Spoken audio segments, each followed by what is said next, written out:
You're listening to the Bell to Coffin podcast with your host, the Coffin King, Hostage Hirsch, and Jake Rich. Ladies and gentlemen, ring that bell, swing that coffin door wide open. This time, we've got some company. Some bad company. That's right, guys. It's a crossover episode. The world's greatest podcast, the HaasPOD, is here to join the Bell to Coffin boys. Aaron Presley, Charlie Haas, welcome to the show. Well, thanks for having us. How you guys doing today? Not bad, man. Great. Really happy to have y'all. Well, no, we're happy. I haven't done a podcast in I don't know how long. So when Aaron, it's very hard for Aaron to get me to do these things, and for him to vouch for you guys to do it, and must be something special because I never do these. So I'm glad to do it. So thank you for having me on, and I hope this is going to be a one and done. So heck yeah, we're gonna get it. We're gonna get her in the ring, pal. Oh yeah, we're gonna walk and talk, brother. We're walking and talking. Maybe a couple stiff ones here and there, huh? Not me. I'm a pro, man. I don't stiff anybody. That's it. That's it. Keep it nice. You can ask Brent McKenzie. Definitely. Yeah. No, you can't stiff Brent. Not at all, man. Not at all. So let's get this going, baby. Aaron, I haven't heard from you, man. You got to jump in. You got to save me. Man, I'm here. I'm this just like putting on a familiar hat right here, you know. The HaasPOD rolling again, looks like, and we're right here with the Bell to Coffin boys. It's good to see you guys. Man, y'all do a great job. I've been paying attention to all the other episodes besides the one I was on before, you know, because that was the most important one, you know. Of course. But no, I enjoy listening to all the other ones, but really excited to have Charlie Haas here, one of the greatest of all time, and still to this day the reigning defending the real world champion. Charlie Haas. You damn right. Damn straight. Man. I tell you what, it's been I got a text the other day from Matt Hardy, and he sent me a reel from a guy. I can't believe it's been 19 years for our TLC match that we had with Shelton and I versus the Hardy Boys. Yeah. And man, he sent me a text, man, just like, hey, just checking on you, see how you doing. He goes, I believe it's been 19 years. And I was like, man, and he sent me the highlights to it. But God, man, time flies. I mean, it just seems like we were just in that ring, just going over all the spots and all the moves and all the what we were going to do to put our bodies on the line. And I'm like, I guess I'm blessed, man, to be able to say that I shared the ring with the Hardy Boys, the Dudleys, the Guerreros, Benoit, Rhino. Wait. What do you mean? They shared the ring with you, the world's That's greatest right. tag team. That's right. What do you mean? Well, I get. You know what? I guess. Yeah, you're right. Well, it takes four. But that's one thing I'm so blessed about was that those were. I look at the tag team division and say there's great tag teams, but it's just the company don't improvise, or they don't put their stock into tag team wrestling like they used to. I mean, it's a lost art. Agreed. Yeah.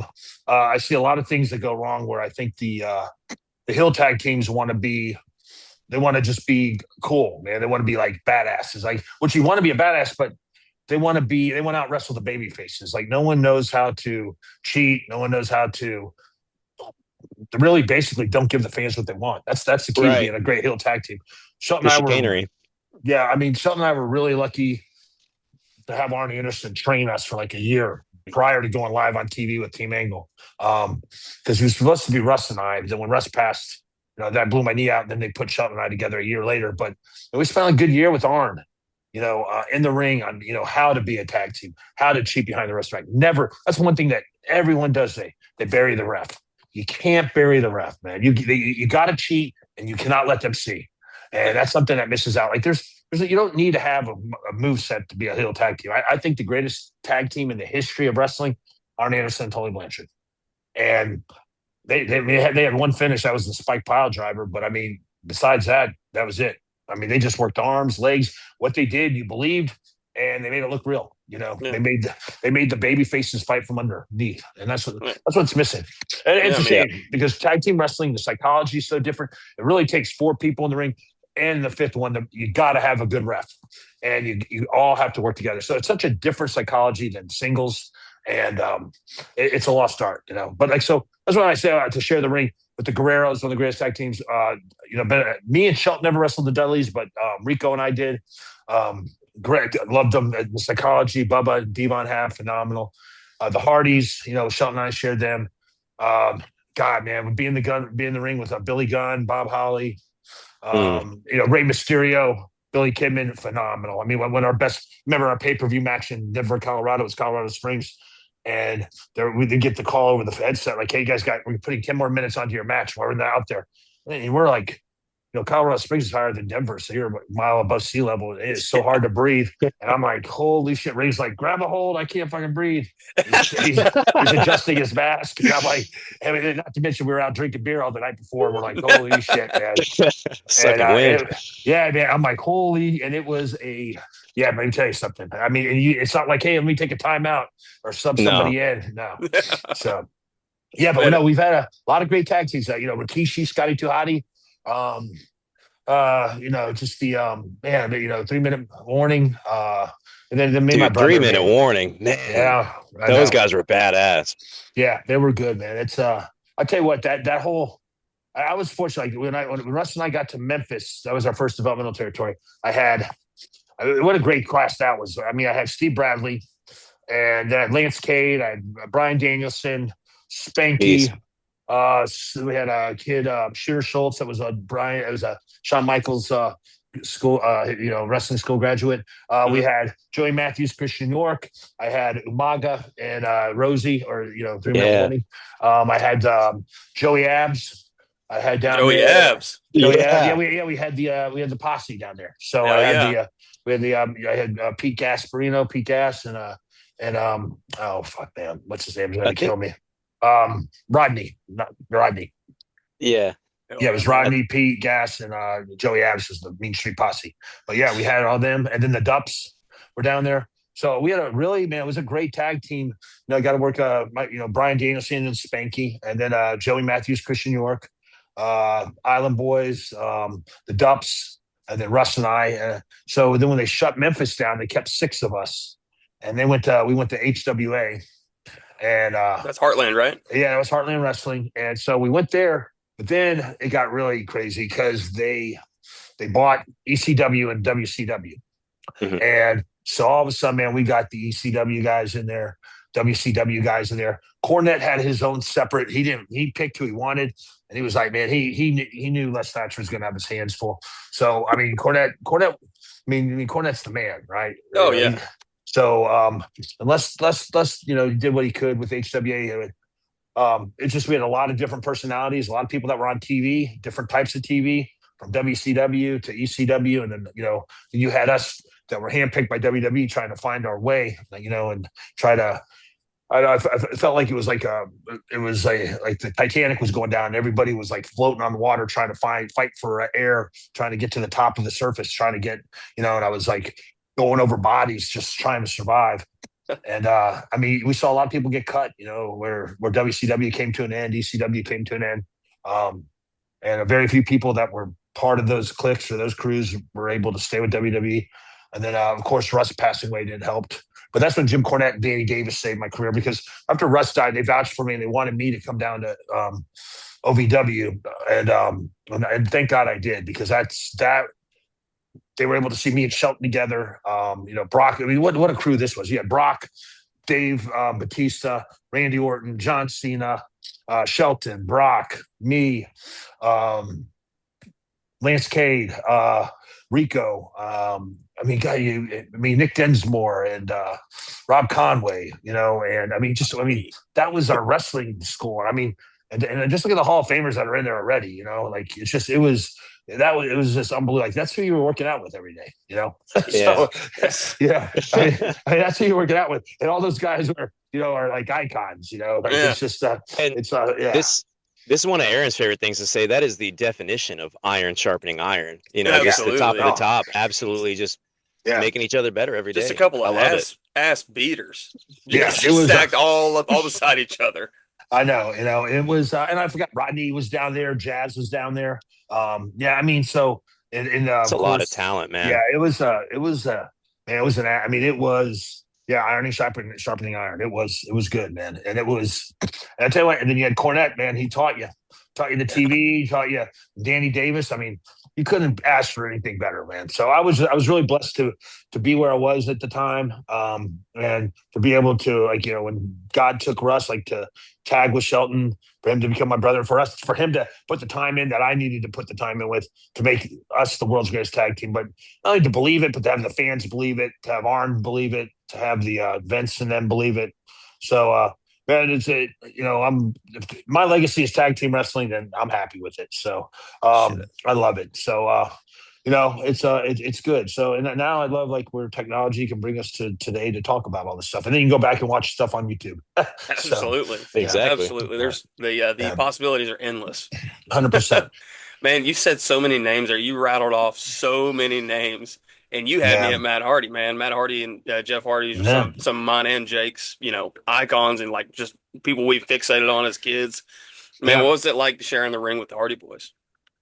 It was, God, man, it was surreal, because when we were on the independents, we always watched them. So, I mean, you got to think, like, I always break tag team wrestling down, like, in the different eras. Like, I think back, like, in the 80s, the mid 80s, I remember watching the Royal Rumble, and you had, I can't remember what Royal Rumble it is. Aaron, you can help me out here if you can remember. But you had, in the tag team match, you had the Steiners, British Bulldogs, Hart Foundation. You had the Road Warriors, and you had what was the Warlord and the Barbarian? What were they called? Powers of Pain. Powers of Pain. So you had all those guys, and then I'm like, holy shit! Those tag teams, were unbelievable. So then you go, all right, now we get into Generation X, and you got Edge and Christian. Oh, that's another tag team that I shared. Yeah. Edge and Christian, dude. the Hardys, the Dudleys, the New Age Outlaws. And then and that right there, those 5 tag teams are phenomenal. And then look at all the tag teams ECW put out: the Eliminators, the Gangsters, the FBI. I mean, it was just the Dudleys. I mean, it was sick, And then, I mean, so all that great tag team wrestling. And that's what Russ and I grew up on, the Generation X, when the Hardys were introduced, and the ECW. So we'd wrestle at Jersey All Pro and CZW, and then drive down to watch ECW matches. Because Ring of Honor wasn't even developed yet. I mean, a lot of Ring of Honor came from JAP and CZW. And that started after we signed with WWE. But it's just amazing, man, how all those tag teams and how tag team wrestling, like, how it's gotten away from how great it was then. But how, man, you got to think the first WrestleMania main event was tag team wrestling. It was a tag team, Yep. So Yep. people have gotten away from tag team, and it's a lost art, man. It really is. But but to get back with the Hardys, to be, watching them and then, like, marking out for them, and then all of a sudden, like, you're in the ring with them, and then you're now, like, 19 years later, Max texting you, has your number, just, hey, man, how you doing? Seeing how you are, just like, I talked to Jeff quite a bit. Good friend of mine, Shannon Moore. Talked to him a lot. I saw him yesterday. I was up in Tampa. He's doing great, man. He's doing great stuff for the WWE and the wellness program, trying to get all those people with mental health issues, getting them into the right place to put them back in the right state of mind. But everything's just the Hardys, sharing that moment with them with that TLC match was surreal. It was like, I couldn't ask for a better match. They were great. I mean, we're doing a match that put them on the map. So yeah, definitely. They're really good pros. They're constant pros. And I'm just glad that that they thought that match. Matt thought that match is so highly of it for him to send me highlights of it. So I thank him a lot, and I thank Jeff for always being so gracious. And allowing us to perform with them. So it was a great time. Really good time. That's awesome. I think me and Hostage are probably going to go back and watch that match tonight. Yeah, absolutely. So, yeah. So, Charlie, when you're going to, like, ECW and all that up in the Northeast, is that when you're in college? Yeah. No, so I just graduated from Seton Hall, and I was like, man, what am I going to do? And I always wanted to be a pro wrestler, always. And I wrestled all through college, and so did Russ. And I'm like, no, I want to be a pro wrestler. So the Monday Night Wars were huge. And I remember I bartended at this bar down in college, and they're like, hey, Monday Night Football's on. I'm like, well, I don't give a fuck. We're watching Monday Night. We're watching the Monday Night Wars. Monday Night Wars, dude. Yeah. So we watched that. And then, I mean, ECW would come on that midnight up at like on the Yes station or Yankee Entertainment, whatever. It's like, Yep. yeah. So we would, so This I guy's would, getting those post-workout carbs I in. know, man, Gotta have. snap into a pickle. No, so we were on the independents for 5 years before we even signed. And we were trained by Iron Mike Sharp. And then we got picked up by Jersey All Pro, wrestled with them, wrestled the Hit Squad. Here's a bunch of names that I broke in with them and that started because we were kind of like the Outlaws. Like NWA was kind of big, and this is when ECW shit on their belt, and like Dennis Carluzzo had the NWA down in Jersey, but they wouldn't touch Russ or I because because we were a whole shooter gimmick. It was a real cliquey thing down there. But so we go to Jersey All Pro, we're the Outlaws, so it's Low Key, Homicide, Danny Moff, Steve Monster Mac, the Hit Squad. And then you had who else? I mean, so those are like our 5 main core guys. And you had Fat Frank that ran Jersey All Pro with Pierre. But man, yeah. So you got a lot of guys like Mike Quackenbush would come in. Reckless Youth was up in that area. Nova, Mike Bucci. So I mean, those are the guys that we all worked in the New Jersey area, and the independents were really big. So CZW started up. So Russ and I held the Jersey All Pro tag titles and the CZW tag titles, and we were getting really big. But then I knew that there was nowhere really to go from there. I was like, the only place to be ECW or WWE. But so I get a call, like Kurt Angle's blowing up, and it gets in the locker room that, hey, there's this brother tag team. They're a lot younger than the Steiners, but they're athletic as hell, and they just came out of college. They'd be perfect for Kurt. So I don't know. I don't even know who brought our name up. And so I get a phone call from Kevin Kelly. And he's like, hey, this is Kevin Kelly from WWF. I'd like to reach out to Charlie Haas and Russ Haas to come in to do a dark match. So, but before that, he's like, I want you to go down to Jim Kettner's ECWA. And that's the guy that started the Super 8 tournament. And dude, ECWA was like the pinnacle of independence. Like you went there and then you were going to WWE. And was like, that's the Rocket.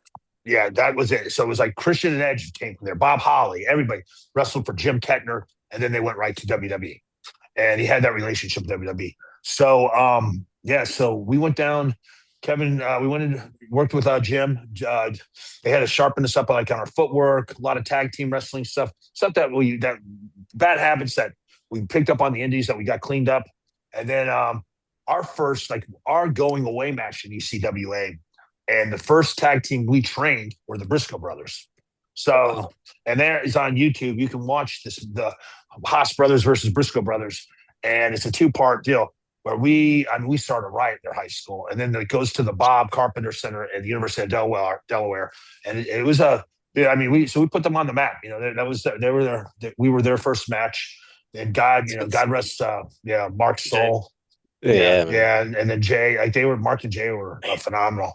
And so you got to watch that on YouTube if you ever see that. Go Haas Brothers versus Briscoe Brothers. But and that was our last match that sent us to WWE for to Memphis to work for Terry Golden and Jerry Lawler. You know, and so tag team wrestling got me to where I was. And but yeah, I mean, I've been in the ring with a lot of good people, like a lot of great. I mean, one of them, when New Japan came to America, like 50, it was the first time in 50 years they held the New Japan World Title, and it was Tanahashi had the title, and he handpicked me he wanted to defend it here in the U.S. against me, so we did it in New York City, and it was a hell of a match, man. We tore the house down, and on the same card you had Low Key versus Prince Devitt, so now Finn Balor, now Finn Balor. So I mean, it's just I've been on a lot of greats, like wrestled all over for New Japan, All Japan. Been in the ring with Muda, and and Shono, Miro Shono. I was in there with Akaboni. Was it Akabono? And so I remember it was me and Big Viscera versus Kaya and Akabono, and it was a lot of meat in that ring, man. Oh, dude, a lot of damn meat.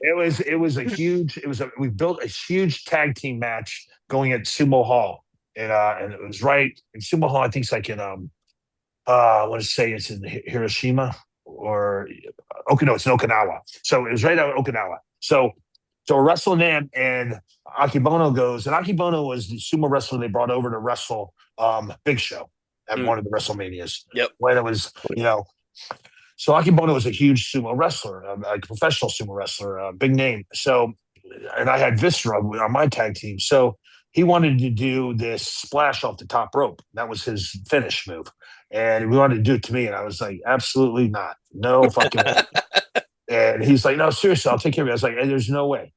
I'm not, no, dude. I see people get so Viscera took the splash, and I mean, God rest Akibono's not passed away. It's a big Vis, but God rest his soul, man. He got up to the top rope, and I'm thinking this thing's gonna be like a Jimmy the Superfly Snuka, and it was like fucking. He just got up to the top, touched the rope, and it just fell flat. I think he may have just his face and chest may have just hit Viscera's belly. I was launched like huge Snuka fly into the air, and it was just a. It was a flop. It was a fart in church, dude. Yeah, it went over like a fart in church. That's for sure. I was like, man, maybe it's a good thing I didn't take that, but yeah, man, great time, a lot of great people. I've been in the ring with Tenaru, everybody. It was a great time. Man, oh man, did Viscera ever pin you down and hit his signature on you? That he did to Matt Hardy? Well, he did. I know he did it like that. You mean that fucking choke slam? The choke slam? No. I hear you talking about that one, buddy. It was a viral clip, and he did it to a bunch of people. But Matt Hardy always sticks out to me. He had Matt Hardy laying flat on the canvas, just on his face, and Viscera's over top of him, just giving him the work behind him. Oh no. Okay, so what we have? I remember. I wrestled Shawn. Oh, that's nothing. I wrestled DX. I love wrestling them. And so I wrestled, me and Viscera wrestled Shawn and Triple H. And it was like, of course, I take the finishes for everything. So it was like, okay, so Shawn gives me the super kick, boom, right into Triple H's pedigree. And then they both take down, I think it was like I don't know what they did to take Viscera off, but Viscera falls right down on top of me. Of course, he doesn't put his arms out. He comes straight down on me. And he's got those pajamas on. So he was just fucking silk pajamas. So that goes into my mouth, and then they sit on top of him for the pin, and I can't breathe. And I'm sucking in pajamas, and I'm like, get the fuck off. And I can't breathe. Getting waterboarded with sweat. And I'm like, what the fuck, man? And it was the worst fucking thing I've ever had to experience. But not as bad as the stink face from Rikishi. We flew over from South Africa. We were late or something. So we didn't even go home to shower. We drove right from the airport to the ring, and it was the Guerreros, Rikishi, and what's his name? Scotty, and me and Shelton. So we were the champs, and right off the bat, it's Rikishi. I knew I was getting a stink face, and Rikishi hasn't showered since we left New York. So it's probably a 15-hour plane ride, and it was swamp ass, and I'm like, real motherfucker. He knew it too. He stink faces me. I roll out of the ring and start throwing up. I'm like, fuck this. It was bad. So he knows what he was doing too. He would pull that thing way up, man. Oh, yeah. He knew what he was doing. He's a motherfucker for that. Somebody sent me the video. I forgot, man. Going back and watching Rikishi and Scotty Rico and I won the titles, and I mean, we did the whole spot with the where the back that ass up to, and I was getting ready to get stink face, and Ricky and Rico pulls me out of the ring, and he rolls in and puts some lipstick on. He goes, "Come on, big boy, give me that ass." And Rikishi's like, "What the fuck?" And he tags out, and we end up winning the titles. He said, "I don't want none of that shit, man. Get this fucking freak away from me." Yeah, man. You know what? I actually saw Rico on Chris Van Vliet recently. Dude. He looks great too. Yeah, dude, he motherfucker's like 60, and it was 60. He's awesome. I love Rico. I did a podcast with him and Rene Dupree. Oh, how cool. Right on. Yeah. And Rico's doing good. Actually, Aaron, you'll love this. He's living with a girl outside up in Vegas. No, outside of Vegas, down in maybe up in New Mexico. I'm not sure. But he lives on a ranch, and he was sending me videos. Man, he does competitions with horses, with shooting targets, riding horses like in the arena. Oh, not Damn like it. cowboy action shooting and stuff. Yeah, Nice. dude, That's he's cool really as good at hell. it. And I was like, man, I got to get Aaron. I got to hook Aaron up with Fucking Rico because Rico. Hell yeah. because Aaron collects all kinds of guns and he's into the whole Billy the Kid thing. So Yeah. am I. Like that's I think that's what ties us to one of our bonds. And I'm telling you right now, man, it's like, dude, I say that's where I want to go. Like I want to get up there to Lincoln County. We're sharing, up there in New Mexico, and the Lincoln County Wars, and just relive all that stuff. Like that's something like, I always was big history buff. So I always was really big Robin Hood and the Knights of the Round Table. I always read those type of books. So when I wrestled in England, we would drive through Sherwood Forest. Like this is where Robin Hood was, and there's Nottingham, like the real town, like all the stuff that fiction book was based on, all the facts. So I'm like, I'm traveling throughout the world, like going through France and the Three Musketeers and the Louvre, and I'm like, man, it's stuff that I read about, and then here I am traveling through it. So I'm a big Billy the Kid mark, but that's one thing I've not been able to do is to go to where the Lincoln County Wars and all that were. And now I met Aaron, like that's something I want to do. So I think he can definitely we know it. facilitate it. We know a guy. Well, and I know. And not only that, but what Aaron's doing now is he is bringing it, he's making news, man. What he's done is making Billy Kid relevant again. And now that Young Guns 3 is getting ready to come out, I mean, his family and him have put the historical markers at the grave site, at where in the house. Help me out, Aaron. Where's the house that they shot Doc Scurlock at? So we did Well, you know it. the first one we did was at Stinking Springs. That's Yeah. where Pat Garrett captured Billy the Kid. And Yeah. it's kind of out in the middle of nowhere. It's not really a tourist attraction. It's on a private ranch. Then the next one we did was in Lincoln at the Ellis House, and then just got back a couple days ago and put the one at his grave. And so kind of just drove out there, did it, and came right back. Yeah, but he's not yet drove out there, just came back. It's like a 13-hour drive.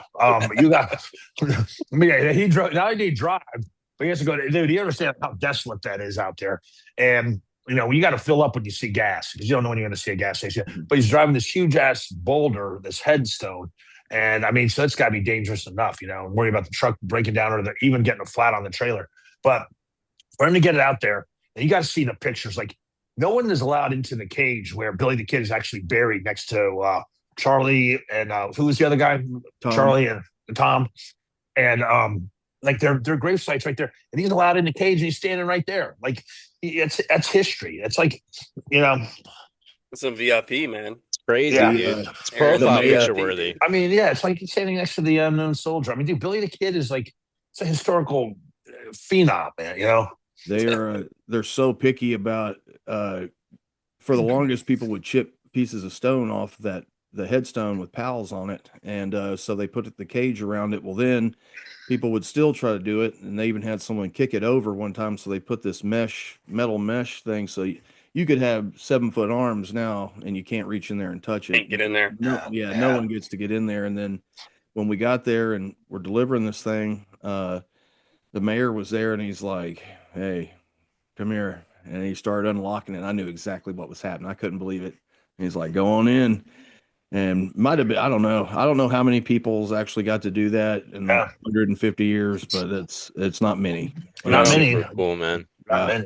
No, I mean I'm saying, like, dude, that right there is just that's awesome, man. I mean, because you got to think Billy the Kid. I mean, he was like back in the 1800s during that, the whole, the cowboy era. I mean, they were doing comic books of him. I mean, that was their entertainment. There wasn't movies, there wasn't silent pictures yet, there wasn't radio, there wasn't TV.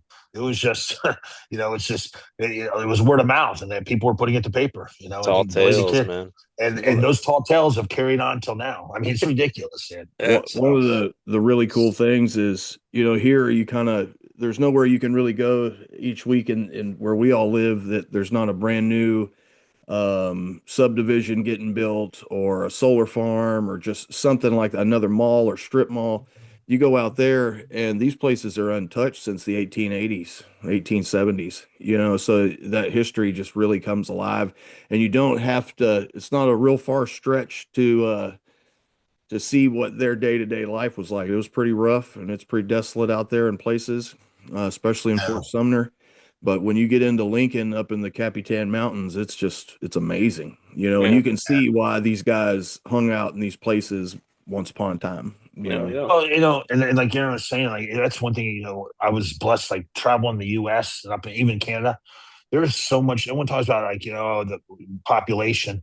There's so much land out there that has not been touched. Like there's still that is desolate. Like people don't live there. And I mean, there for whatever reason it may be, it just they have not, people haven't migrated that way. And it's mostly east they've gone or north. But you go out west, man, especially West Texas and New Mexico and Arizona. I mean, and Colorado, even up to Montana, Utah, Idaho, Wyoming. It's just like there's so much country, mountains, and land that people don't understand. Like we have a vast our country it's blessed. It's like it's vast, a lot of land still to be conquered. A lot of land. Yeah, it's crazy, man. I used to back when I was 18, 19, it was like right after I had my son. I had worked out in Pecos, Texas. Yeah. And I was running heavy equipment out there, and that was like a 12 and a half, 13-hour haul from where I live here in Bryan College Station out that way. And you're like, oh, this is nothing, man. It's cool. It's easy. It's nothing. No, dude. It is not easy. It is rough, dude. Once you get to a certain point, there's no damn lights. There's nothing. And like you said, there's no gas. No, I know. Nothing. I remember, man, we were out in we were driving from Amarillo to Abilene to wrestle, and Carlito got pulled over. And it, how those That's not it's cool. such a no, it wasn't cool. And you know how it's a man, it was how in all those cities out there are speed traps. It was 35, 45, 55, 45, 35, 20, so we just got pulled over the other day. It happens all the time. Like you better do those speed limits or you're getting pulled over. That's how they make their money. And he got pulled over. And in order for him to get out, they brought him to the station and they called all their family and him to sign autographs. So he's like, I'm like, dude, Carlito, where are you? Man, can you come get me up at the station? They're making me sign autographs for 50 to 60 people, No, that's cool. And he signed it and they let him go. But I was like, dude, I mean, only Carlito is, but I tell you, man, it's funny. It's, even being able to wrestle in Mexico, like Shelton and I wrestled in Mexico, we tagged with Carlito. And I didn't realize how much culture switch, like how the culture of Mexico is not really big with Puerto Rico, and Puerto Rico hates Cuba, and Cuba hates Peru. They're all beefing. No, they all hate each other. And I'm like, Carlito starts getting on the mic, and I thought, he'd start saying some stuff, and they'd start cheering for him. Hey, hell no. it's like when Shelton and I wrestled La Resistance in France. I'm thinking, this is gonna be easy. As soon as they came out, they started booing, and I'm like, and they started speaking French, and they started throwing shit at him, and I'm like, the fuck is going on? Like they're French Canadian, and I didn't know the French hated the French. They're Canadian. not pure, brother. Right? So they started cheering for us. So we had in the middle of the match. I looked at Steamboat, and he's like, and he does this sign, and that means switch roles. And I mean, so we went face, and they went heel, and we had to call it on the fly. That's when you had a pro, and Renee's fucking phenomenal. Conway was good. He's good. Okay, I was going to say, was this Conway and Dupree, or was this Grenier? No, it was Conway and Dupree. And I mean, but we just, I think, we worked with Rob so much down at OVW, and Renee, he was down there too for a while. But, dude, we were able to call it on the fly. And I mean, it was the greatest match we ever had. And we didn't even know we knew the finish was us over, but we didn't know how we were going to get there. And it just did it, man. It was like, I mean, I sold, tagged to Shelton started doing the comeback. I mean, and we just went old school, like whatever the first guy bumps, the second guy bumps. The second, third, you follow whatever the other guy is, and then it was, it was like that was another tag team. They have a really good tag team. We were blessed to be with, so it was good. But do you think do you think the art of like calling it on the fly is kind of gone? It's dead. It's dead. It's and I was telling Aaron this. I was staying at Aaron's apartment or condo, whatever. I stayed at his place, and I sat up in his room. He has, man, I love it. You go to he's got this one room, and it's got every DVD and every action figure. It's like a museum, right? It's like the Billy the Kid Museum. Everything is tacked to the wall. I love it. It's crazy. Yeah, so he's got belts. He's got everything. It's perfect for a podcast. So, I mean, the whole back, it's like a museum. So I'm in there, and I'm like, I've never watched the Macho Man DVD WWE put out, but they never had anyone talk about him because Vince hated him at the time or whatever before he died. So I'm sitting there watching the match, and I'm watching him wrestle Bruno Sammartino. He just won the title, and with Elizabeth out there, and he was a bad guy. And Bruno, and so you're watching that match, and it's all called on the fly, and the crowd's into it. It's boom, yeah, and it is Bruno, man. I mean, he put it on you, and I mean, it was stiff, and it was more of like a boxing, kicking back and forth. And then you go to the next match, Steamboat versus Macho Man in WrestleMania 3. And Steamboat will tell you that he had like 10 pages of move for move for move that he gave him memorized. He called him, hey, Steamboat, what's move 101 to 110? You know, like he wanted to know. It's arm drag, whatever. Yeah. And I mean, so that right there is the start of everyone was, everyone going out there and writing down or memorizing moves and doing A through Z and making it like, I mean, it's literally, they're athletic as hell, and they're a lot better, more athletic than I am. But I came up with that Ring of Honor way, memorizing it. But when Arnie Anderson got a hold of me, and then when we worked with the Guerreros, it was all called on the fly. And like we worked with Benoit and Ryan and Edge, our first match on TV. I mean, I was like, dude, Sean, what the fuck are we doing, man? Like, we memorize or carry all this stuff down OVW, and it was only short matches. We're doing 2 TV segments, 20-minute match against Benoit and Edge. And I didn't even find them. They show up, and Johnny Ace is like, just listen to him. You'll be fine, kid. You got it, kid.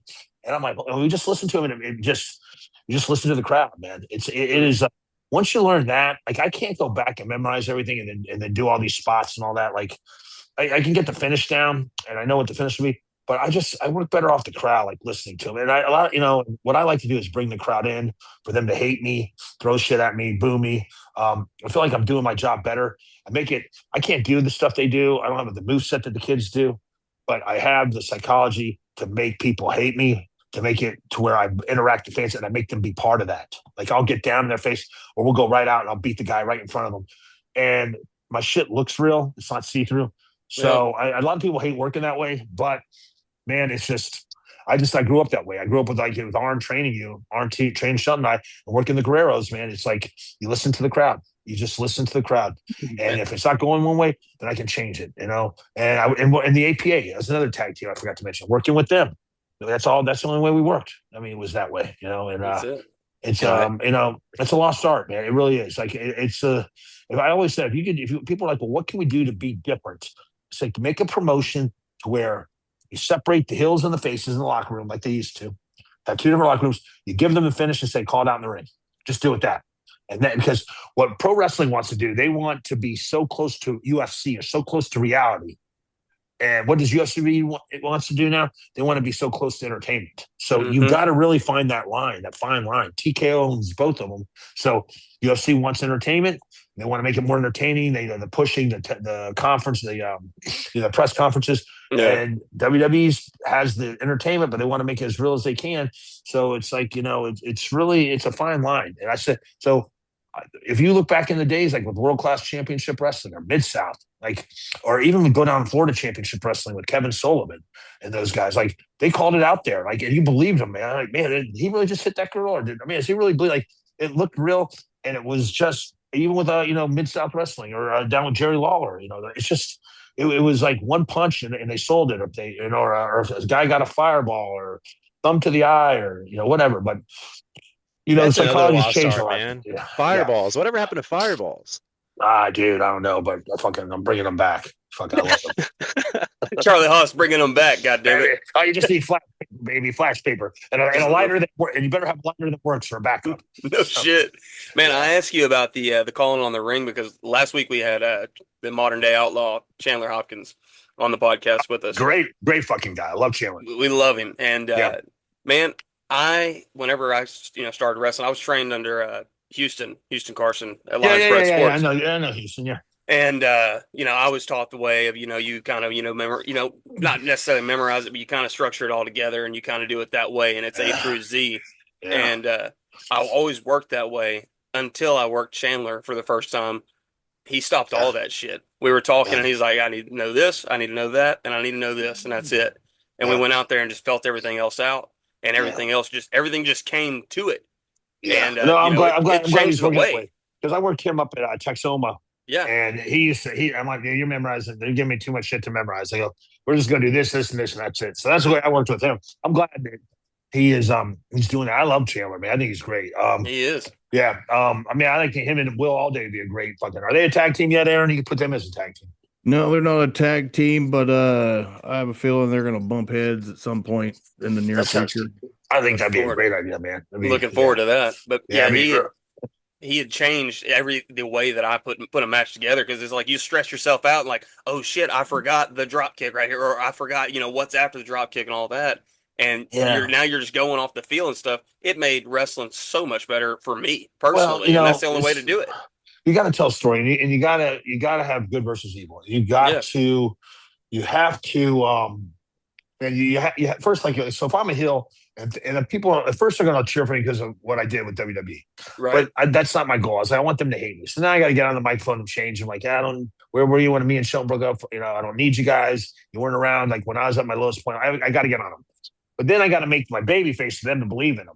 So Arnie Anderson, like, you got to give the guy a set of nuts, because if you don't make the guy, then who'd you beat? You beat nobody. So you gotta, I may jump in the ring and I may just kick the guy in the fucking gut and throw him over the top rope and just like turn my back and like fuck him. He lands on his feet. He looks at the crowd. He slides right back in underneath me. I don't know he's behind me. The crowd starts jumping, turns around, he kicks me, and he throws me over the top rope. And he's like, "Fuck you!" Like back, and like now you gave the guy like, "No, I came here to wrestle. I'm not. I don't care who you were or what you did. Like, you got to give him a set of nuts, and that's what you got to do. You got to make them. You got it, and then once they start, once they start bumping you around, the key then is, okay, I got to cheat to get into the heat. I got to cheat. Yeah, we got to get a cutoff in here. I'm cut off, cheat, boom, cheat, whatever. And the crowd gets pissed. Then you register, and then you take it. Then you just, man, you make them work from underneath. You make them really fight, claw for that corner or for the ropes. And you pull him back in. His ass. Yeah, and then as soon as the crowd starts coming with him, you start giving him a little, and then you cut him right the fuck off. And you cut him right off. Like, you just don't ever. The key to being a great heel tag team, or a great heel, you don't give the fans what they want. That's the key. Exactly. And then when it's time, and you've gotten so high, man, you hit that move, and you start popping like popcorn, baby, up and down, exactly. Boom, boom, boom, boom, boom, bump, baby. And that's what I love about that's the psychology of it. It really So it's you, and I brought all that up because you'd mentioned working with the Guerreros and stuff, and how they said call on the fly. Yeah, Guerrero and Chandler Hopkins working. That's what changed Chandler to working that way. It's just straight up calling on the fly from working. Yeah, I mean, I tell you, like, I've worked Brent McKenzie a lot with Aaron. He's another great one. And he does the same thing. And he would sit there and he's like, man, like when I worked Damo, he was like, man, what's he gonna do? He's like, just listen. You're just listen. You won't understand until after the match is over what you learned. And, it's just, you just got to, because I got to see what's out there. I got to see how the crowd's going to react. I got to see what everyone's done before, because I know everyone before my match is going to do every move there is. So what am I going to do? I'm going to do the work in between the moves that no one does. That's what's going to make me different. Make them buy into the match, and make them be part of it, Yeah. And that's something that's the lost art, It's like, if if I get hit with a fucking no-handed DDT, man, then the next thing I see somebody get hit with that, and then they got them up running, shooting them off the ropes. I'm like, dude, no one sells shit, man. It's move after move, and it's like, guys, it's athletic as hell. Yeah. It's great, but I mean, that's just not the way. Like, it's just not the way I was brought into it. But it is what it is. But I mean, things change, and what's old is new, and I can see it going back to changing. Like, it's going to take one organization to make it different. Why is it so different? And where did this superstar come from? Because he started an organization where they called it in the ring. They're making them. I think once they slow it down and it's the work between the moves, you're going to see that come back. So you'll see it all change, see it all come around. Yeah, like you said, man, another great person, just like Chandler and yourself, Brent McKenzie, man. He does it every time that I work that guy. Anytime I'm in the ring with that guy, it's on the fly, and it's fun. Yeah, I love Brent. Brent has turned into a hell of a pro. I'm really proud of him. He's done a great job, man. He's doing a great job with Aaron, and Aaron's doing great with this 360 Pro. And I mean, they're just rocking it down there. I remember when he first started, and he's like, man, it's going to take a while, but God damn it, they're doing it, man. Right, Aaron? Aaron, you still there? You sleeping? That's right. Yeah. We just gotta let the wisdom and the knowledge flow out here. You can't just I know, man. I feel bad because I've been talking the whole time, and Aaron's like, "Shut the fuck up, man." I'm like, One of the things that stood out to me when you were talking there, Charlie, is one of the things we talk about a lot. Is it's not so much. It's not about the moves. Everybody does the moves. It's about that what we do in between the moves. And it kind of got me thinking about one of the things I remember. One of the great compliments that Kevin Sullivan gave you, Haas, and was, people might not believe what they see in pro wrestling, but they're going to believe in Charlie Haas. They're going to believe what they see with Charlie Haas. This other stuff, I don't know about that. But what I see Charlie Haas do is 100% real. And I remember that is what a powerful thing he said. And sure he missed that. I remember that. I miss him like big time. I remember him, and I miss him and him on our podcast. And just so much that he had knowledge. He had, and him to work under Eddie Graham. I mean, God, and Eddie Graham to teach him how the finishes and how to book. How to really do some shit, make some money. Yeah, and I mean, and Eddie Graham is like, you got to go back and watch Florida Championship Wrestling, like what he did and what he produced. And it's amazing. Like I watched those territories, like, and I got study them, and I'm a mark for like territory wrestling. And when you hear how Dusty Rhodes took all Florida guys to Crockett, up in the Crockett era back then, to the Mid Atlantic Championship Wrestling, and when Dusty went up there to take the book, he took all the Florida Championship Wrestling guys, and like 2 years later, fucking FCW, Florida Championship Wrestling, fucking shut down. And then it killed Eddie Graham. Eddie Graham took his life. It hurt him.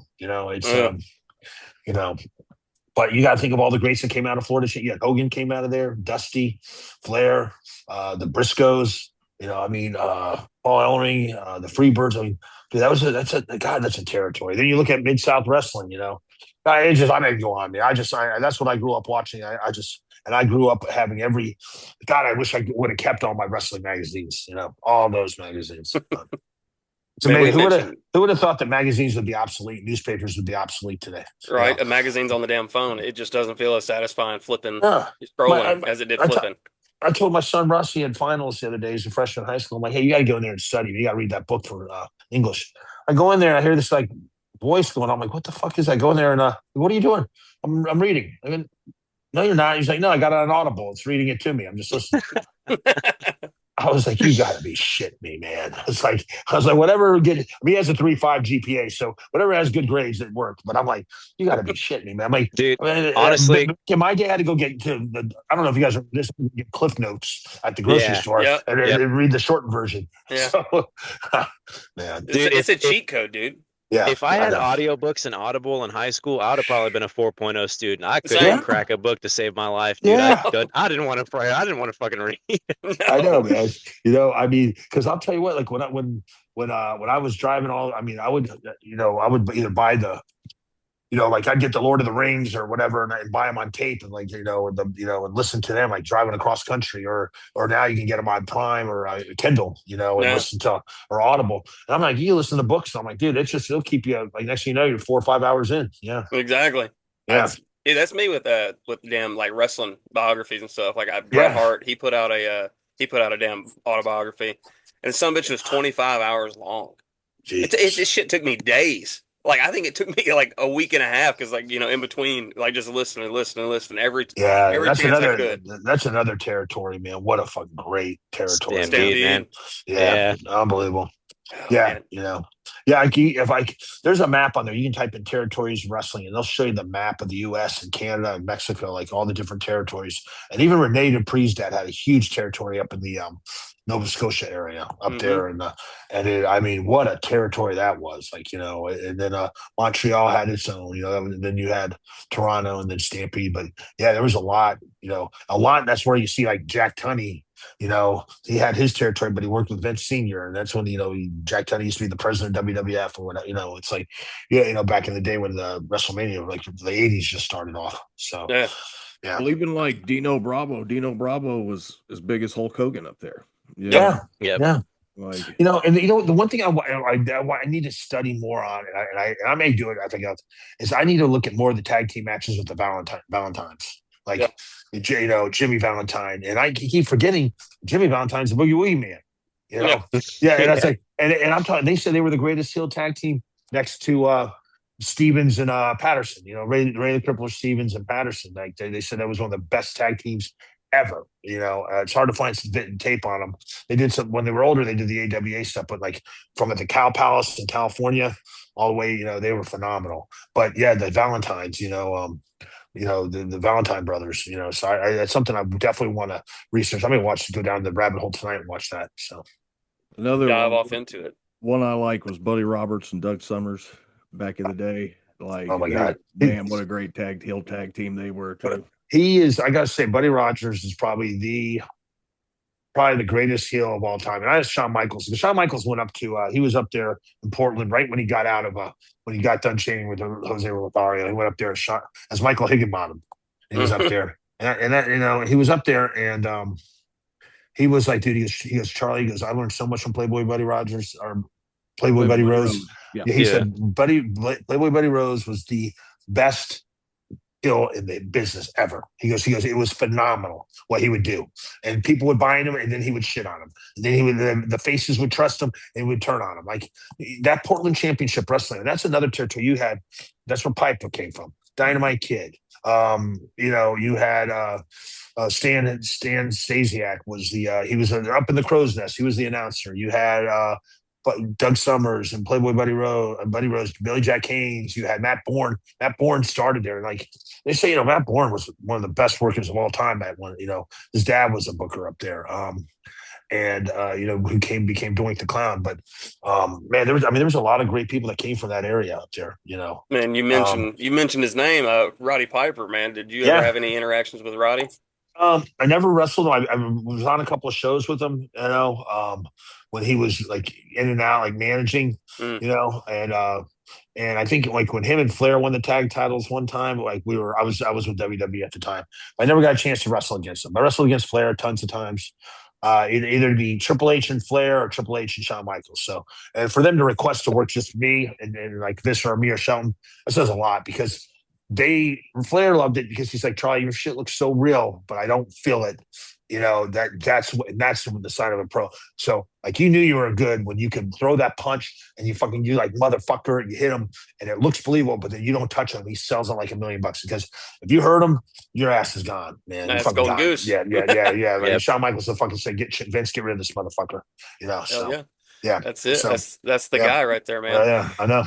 Yeah, he's probably the best of all time. The best of all time being in the ring. I'm about to just listen to everything. He's like I thought Eddie was good. Shawn was just phenomenal. So, yeah. That's crazy as hell to me. Yes. That was going to ask you.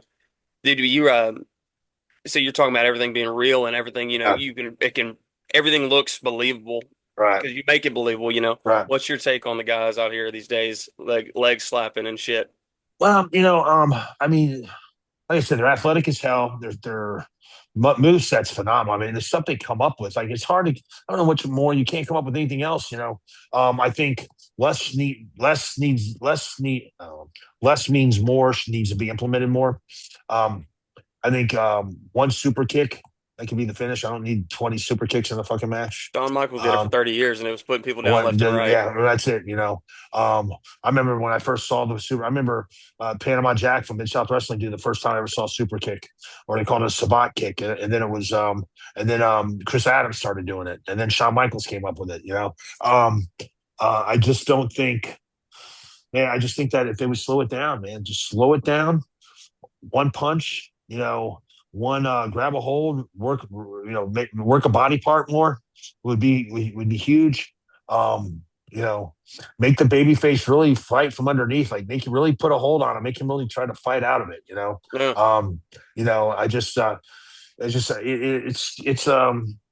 not saying like, brutalize somebody, but make it look real. One good punch is better than 10 shitty punches. One good kick is better than 10 shitty kicks. I mean, it's just, you got to do it, Absolutely. And then sell it. You get so much more out of selling it. Sell that, man. I saw Ric Flair and Shawn Michaels wrestle a match, and Flair was the heel. Man, he hit Shawn, and Shawn sold that punch. Man, it was the first punch thrown in the match, and Shawn sold it. And I mean, it was the crowd shit. They were booing Flair. I mean, it was phenomenal, dude. It was phenomenal. That's the way it is, man. We talked there last week. We were talking with Chandler, like I said, and we talked about pet peeves. And I mentioned one of mine. Another one of mine is is when I'm when I am working heel. It's been a minute since I have, but when I'm working heel and I've got a baby face and I'm working him in the ring, I hit him with some shit. I cut him off.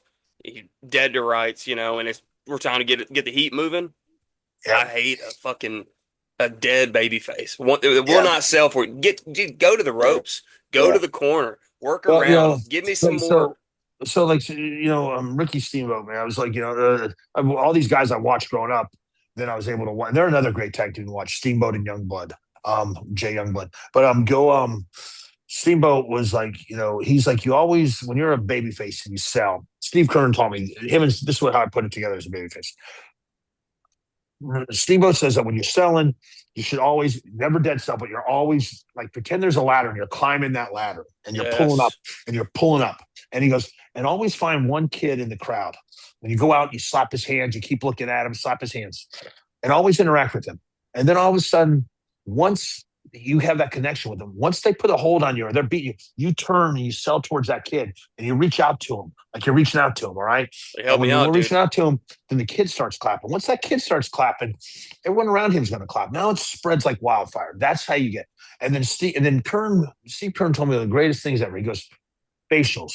He goes, you tell the story with your eyes, and then your face will form around your eyes. Don't try to make the facial first, and then it's the eyes. The eyes tell the story. It's like take the nuts, like and then your face forms around it. It's like that's the key to the babyface. It's the eyes, then the face, and then it was finding finding that person in the crowd. So Ricky Morton made a deal out of it, man. Girls would cry. He'd reach for the girls like they beat Arn and Ole, and Arn and Tully beat the shit out of Ricky, and the girls were crying, and people were booing. And I mean, you just got to have that connection. So yeah. You point out the eyes. That's exactly what Jim Ross did great. He would always have the call outs of look at their eyes. They're glazed over, Yeah. So that's 100%. exactly, yeah. Well, guys, listen, man, I can talk all night. I know Aaron's probably asleep. So, Aaron, I'm sorry, man. I took all this from you. You there, Aaron? You the man. You one of my heroes. Let me tell you, so Aaron has saved my life so many times. Like basically, like resurrected my career. So, and man, I can't thank him enough for what he's done. And he's one of my best friends. Like even today, we still talk. I mean, he treats my kids like they're his own sons. Like we take him snipe hunting, which was great the first time. But he's just he is an original guy, man. Like he doesn't.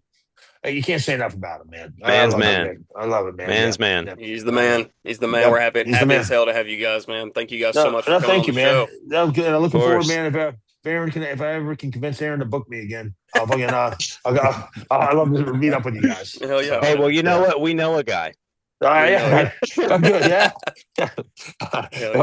I know. Next time I'll let him talk. I promise. So, all right. Well, shit, Jake, close this thing out, brother. All right, man. Thank you guys so much for joining us, Aaron and Charlie Haas. We learned that it takes 2 to tango, and in this time it takes 4 to tango. Yeah. I don't know. It was a whole invade. It was and a referee. And a referee. Can't bury the referee except for one. However, it may be an invasion storyline. Who knows? But thank you guys so much for joining us on this episode of Bell to Coffin podcast. Have a good night. All right. Take care, guys.